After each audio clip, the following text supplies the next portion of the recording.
का त्योहार मना रहा है। ईद के त्योहार पर भी लॉकडाउन व कोरोना महामारी का असर काफी देखने को मिल रहा है।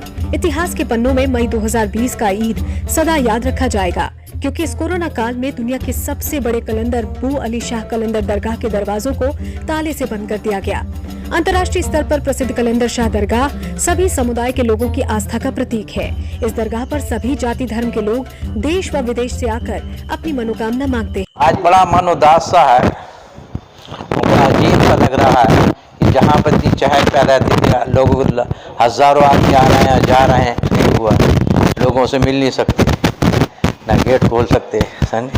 आज बड़ा 47 में भी ये कंडीशन नहीं हुई, दरगाह खुली रही, दरगाह के अंदर लोग आके रुके बाहर से जो आए हुए थे, मगर उस टाइम पे भी ये चीज़ नहीं हुई जो अब देखने को मिल रही है।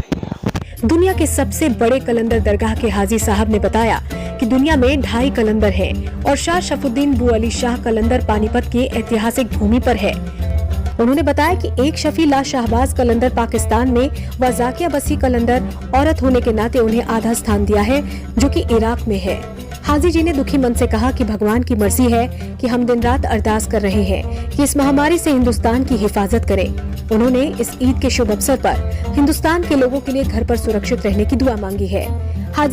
हाजी साहब ने कहा कि मेरे जीवन की सबसे बड़ी घटना है कि इतिहास में पहली बार किसी भी मस्जिद में नमाज नहीं पढ़ी जा रही है, कि नमाज पढ़ने के लिए रियायतें होनी चाहिए, वो पूर्ण नहीं हो रही हैं। जो रहबर होते हैं कौम के और हमारे उलमा किराम ने भी तो यही फैसला लिया है कि भाई ईद बिल्कुल ना मनाई जाए, अपने अपने घरों तक सीमित रहें, नमाज घरों में पढ़ें और जो दूसरों को आना जाना है मेहमानदारी में, एक दूसरे को अपने घर बुलाना जाना, वो सब बिल्कुल मना है हमारे यहाँ।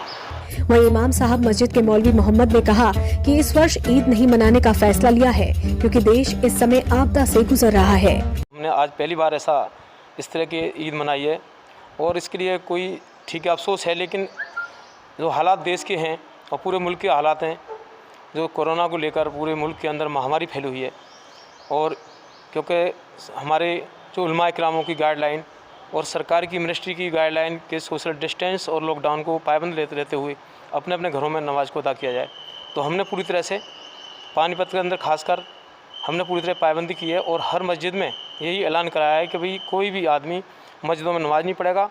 हाँ, पहली बार ऐसा माहौल है, पहले हमने पानीपत में करीब लगभग 35 साल हो गए और 35 साल में ऐसा नौबत पहली बार आई है कि आज मस्जिदों में नमाज यहाँ पे हज़ारों की संख्या में भीड़ हुआ करती थी, और कम से कम आज के दिन सारी मस्जिदों में मिलाकर, ईदगाह में मिलाकर हमारे यहाँ करीब 1.5 लाख लोग नमाज अदा करते थे, जो आज कहीं पर भी कोई ऐसा नहीं माहौल लग रहा कि ईद है।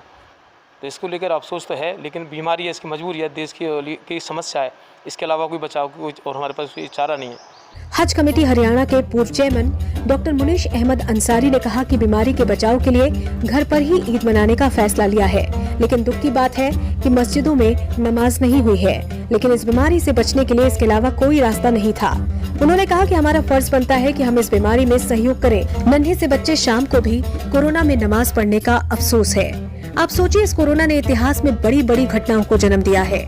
वहीं सभी धर्मों के लोग अपने अपने तरीके से देश व देश के लोगों की हिफाजत के लिए अरदास कर रहे हैं। एवन इंडिया ग्रुप देश के लोगों को ईद की मुबारक देता है और कामना करता है कि ये ईद लोगों के घरों में खुशहाली लाए।